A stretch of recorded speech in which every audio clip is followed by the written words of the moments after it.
प्रिय छात्रों, आज सेक्सुअल रिप्रोडक्शन लैंगिक जनन में एक महत्वपूर्ण पॉइंट लेकर के आए हुए हैं। आप इसको समझेंगे।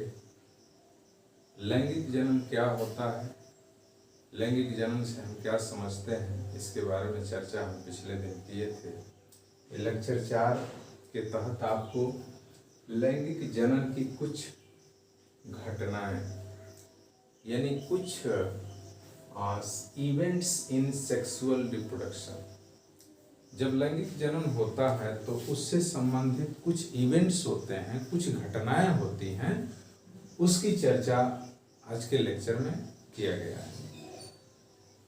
लैंगिक जनन आपको बताए थे कि सेक्सुअल रिप्रोडक्शन में 2 इंडिविजुअल्स का होना नितांत आवश्यक होता है, यानी 2 इंडिविजुअल्स के द्वारा नर और मादा आपस में रिप्रोडक्शन करते हैं और रिप्रोडक्शन के बाद युग्मक फॉर्मेशन होता है।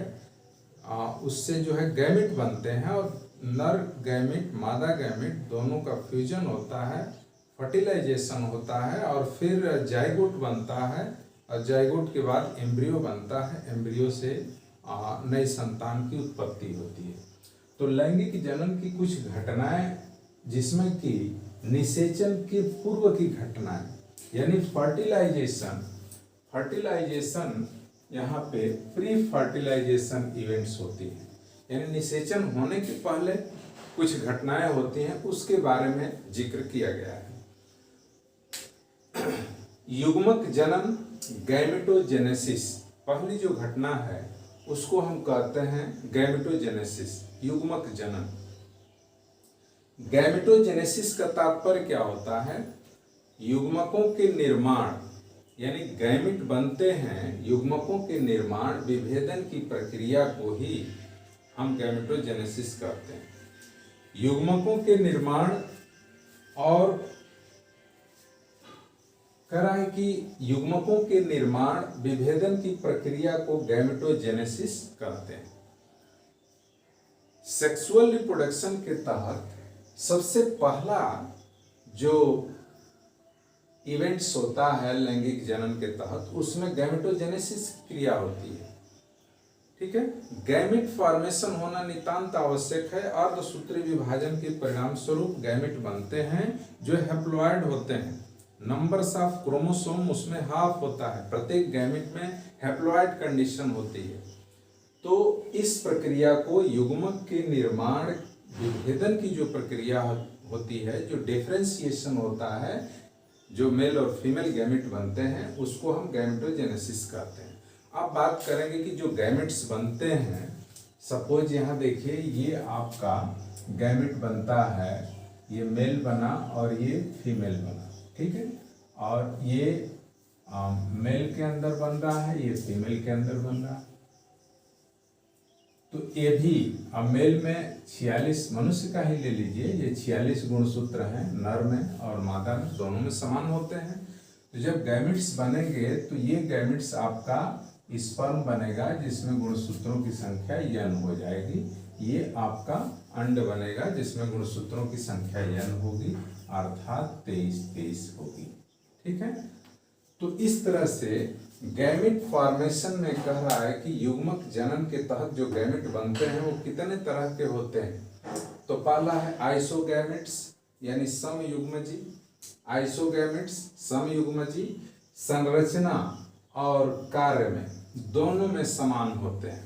ऐसे गैमेट, ऐसे युग्मक जिनकी संरचना भी समान हो और जिनका कार्य भी समान हो। जैसे आप देख रहे हैं यूलोथ्रिक्स स्पायरोगैरा, ठीक है ना, यूलोथ्रिक्स है, स्पायरोगैरा है, ये प्लांट्स की एल्गी की प्रजातियां हैं। इनमें जो है आपका समयुग्मजी, ठीक है, क्लैडोफोरा, ये समयुग्मजी यानी समान प्रकार के जब गैमेट बनते हैं, एक दूसरे के समान होते हैं, सिमिलर होते हैं, तो ये कंडीशन आपकी इसको हम आइसोगैमेट्स बोलते हैं। दूसरा है एनिसोगैमेट्स, ठीक है ना, असम युग्मक। क्या बोलते हैं? असम युग्मक। ये संरचना में तो समान होते हैं, ठीक है ना, इनका स्ट्रक्चर, इनकी संरचना तो समान होती है, लेकिन कार्य इनका क्या है, भिन्न भिन्न होता है। यानी एक जैसे इनका कार्य नहीं होता है, इनका कार्य अलग अलग होता है, तो इसको बोलते हैं असम युग्मक। तीसरे नंबर पे आता है हेट्रोगैमेट्स। हेट्रोगैमेट्स को हिंदी में विषम युग्मक कहते हैं। क्या कहते हैं, विषम युग्मक, यानी असमान युग्मक नर व मादा इसमें बनते हैं। जो असमान होते हैं, नर और मादा दोनों तरह के युग्मक बनते हैं, उसको हेट्रोगैमेट्स कहते हैं। हेट्रोगैमेट्स में आप तमाम एग्जाम्पल ले सकते हैं। उसमें मनुष्य का भी यहाँ पे फिगर दिया हुआ है। ये आप देखिए, मनुष्य के अंदर जो मादा होती है उसमें मादा युग्मक बनता है, अर्थात एक बनता है, और जो नर होता है उसमें शुक्राणु बनता है, या फिर आप कह सकते हैं स्पर्म बनता है, जो नर युग्मक होता है, मेल गैमेट होता है। इसमें भी हैप्लॉइड कंडीशन होती है और इसमें भी haploid. Numbers of chromosome half होगा, दोनों में हाफ हाफ, आधे की दशा होती है। अगर मनुष्य में 46 गुणसूत्र होता है तो उसके जो युग्मक जो गैमेट्स बनेंगे उसमें आपके 23 गुणसूत्र की संख्या होगी। इसके बाद आगे बताया गया है कि कुछ जीवों में अगुणित यानी हैप्लॉइड, और यहाँ पे इस चार्ट के माध्यम से हमने बताने का प्रयास किया है कि कुछ अगुणित दशा और द्विगुणित दशा गुणसूत्रों की होती है, जो कुछ जीवों में इस चार्ट में दिखाया गया है।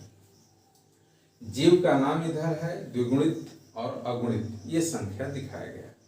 आप इसको ध्यान से समझेंगे। मनुष्य के अंदर जो द्विगुणित दशा होती है यानी डिप्लॉइड की कंडीशन होती है, ये डिप्लॉइड है। ये 46 गुणसूत्र मनुष्य में डिप्लॉइड की कंडीशन होती है। अगर उसी को हैप्लॉइड कर देंगे तो अगुणित दशा जो है आपकी 23 हो जाएगी। क्या हो जाएगी, 23 हो जाएगी। तो प्यारे बच्चों, ये 23 जो दशा होती है वो हैप्लॉइड की होती है, और जो 46 दशा है वो डिप्लॉइड की होती है।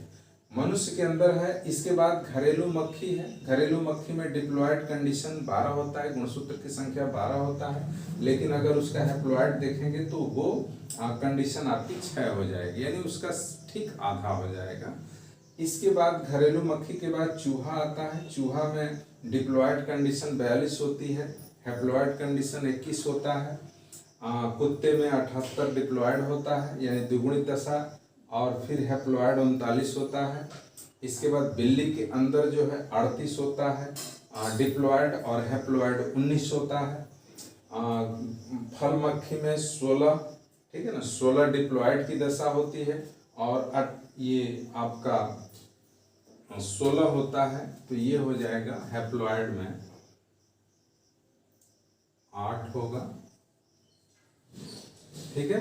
इसके बाद सेब में 34 डिप्लॉइड की दशा होती है ना, और हैप्लॉइड जो है 17 की कंडीशन होती है। आलू में 48 डिप्लॉइड होता है और 24 हैप्लॉइड होता है, यानी तितली में 380 190, प्याज में 32 16, धान में 24 12, और मक्का में 20 10। तो इस तरह से आप ये देख रहे हैं कि इसमें जो भिन्न भिन्न जंतुओं में, पौधों में, वनस्पतियों में ये जो आपको दिखाया गया है कि उनमें गुणसूत्रों की संख्या जो है डिप्लॉइड होती है या हैप्लॉइड होती है। तो ये फल मक्खी के अंदर देखा जाए तो यहाँ पे 16 और 8 की संख्या। इसके बाद हम चर्चा करेंगे, ये तो हो गया आपका जीवों में अगुणित या द्विगुणित जो दशा होती है, गुणसूत्रों की संख्या होती है, उसके बारे में। फिर हम बात करेंगे आगे कि जंतु जो होते हैं वे द्विलिंगी भी होते हैं, एकलिंगी भी होते हैं, यानी इसमें जो है बाइसेक्सुअल की कुछ जंतुओं में दशा होती है, कुछ जंतुओं में यूनिसेक्सुअल की कंडीशन पाई जाती है, पौधों में भी पाया जाता है। तो इस पर चर्चा करेंगे कि द्विलिंगी और एकलिंगी का तात्पर्य क्या होता है। द्विलिंगी सबसे पहले बाइसेक्सुअल क्या होता है, द्विलिंगी का तात्पर्य ये होता है कि चाहे वो पौधा हो या जंतु हो, अगर एक ही जंतु या पौधे के अंदर, है ना, दोनों जनन अंग पाए जाते हों, यानी नर और मादा। पौधे के अंदर अगर पुंकेसर है, पुंकेसर और स्त्री केसर, यानी एंथ्रीडियम, ये पुंकेसर और स्त्री केसर का तात्पर्य होगा कि यहाँ पे स्टोमेन और जो ओवरी, ये दोनों पाया जाता है, तो उसको हम द्विलिंगी कहते हैं। जैसे नारियल का पौधा है, मक्के का पौधा है, ये द्विलिंगी होते हैं। कुछ जंतुओं में भी द्विलिंगी की दशा पाई जाती है, वो बाइसेक्सुअल होते हैं, द्विलिंगी होते हैं। द्विलिंगी जंतुओं को अगर आप देखेंगे तो इसमें जो है पेरिटिमा पास्थुमा, पेरिटिमा पास्थुमा, क्या है ये, केंचुआ है, केंचुआ है, या फीता क्रीम है, टीनिया सोलियम, टीनिया सोलियम, फीता क्रीम। ये जो दोनों जंतु होते हैं, ये जो जंतु दोनों होते हैं, ये कैसे होते हैं, द्विलिंगी होते हैं। ठीक है, तो द्विलिंगी पौधे भी होते हैं, जंतु भी होते हैं, अर्थात एक ही जंतु या पौधे के ऊपर नर जनन अंग और मादा जनन अंग दोनों का पाया जाना, ये आपकी कंडीशन बाइसेक्सुअल की होती है। इसके बाद एक लिंगी यानी यूनिसेक्सुअल, एक पौधे के पुष्प में एक ही जनन अंग पाया जाता है, चाहे वो गाइनोसियम हो चाहे एंथ्रीडियम हो, है ना।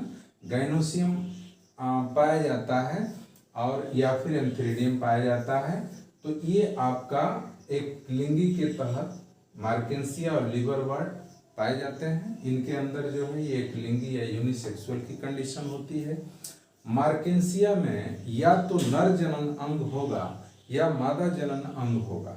ठीक है, इसके बाद कह रहा है कि एक लिंगी की जो दशा है वो उच्च श्रेणियों में, जो हायर वर्टिब्रेट्स हैं, हायर जो स्तनधारी हैं, उन स्तनधारियों के अंदर एक लिंगी की कंडीशन पाई जाती है, अर्थात नर जननांग एक जंतु के अंदर होता है और एक जंतु में एक ही जननांग होगा, या तो नर होगा या मादा होगा। ठीक है, जैसे मनुष्य, गाय, भैंस, बकरी, सुअर, बिल्ली, जितने भी इस तरह के हायर वर्टिब्रेट्स होते हैं, स्तनधारी होते हैं, उनके अंदर एक लिंगी की दशा पाई जाती है। अब इसमें एक लिंगी में आप देखेंगे कि मनुष्य को ही ले लीजिए, तो मनुष्य के अंदर नर जननांग होता है, अलग होता है, मादा जननांग अलग होता है, यानी एक नर जंतु होगा और एक मादा जंतु होगा। तो इस तरह से एक लिंगी और द्विलिंगी के बारे में हमने बताया, यानी जनन अंगों को ध्यान में रखते हुए कंडीशंस को बताया गया है कि जंतु जो है एक लिंगी भी होते हैं और द्विलिंगी भी होते हैं। ठीक है, तो ये आप ध्यान से इसको समझेंगे, तैयार कर लेंगे, और आगे आपको अगले लेक्चर में हम बताएंगे कुछ अन्य घटनाएं जो होती हैं रिप्रोडक्शन, लैंगिक जनन के तहत, उसके बारे में चर्चा करेंगे। आप इसे इस चैनल को लाइक करेंगे, शेयर करेंगे और सब्सक्राइब करेंगे। आज बस इतना ही, धन्यवाद।